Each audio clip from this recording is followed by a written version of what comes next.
احنا خلصنا الريلي الاولاني، هنبدأ ان احنا نشتغل على الريلي التاني اللي هو بتاع الكاليتش او بتاع درج المانوال. بمجرد ان انا نفس الفكرة بنفس الطريقة، يعني هي الفكرة كلها واحد ما فيهاش اي اختلاف.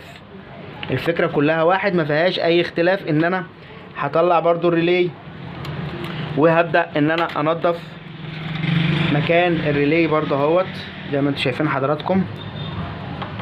هطلع الريلي بالراحة كده وهبدأ انضف مكانه واحدة واحدة.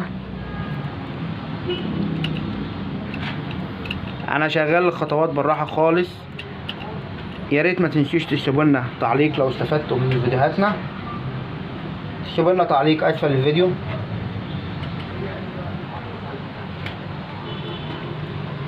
هبدأ ان انا اجيب حتة شريط لحام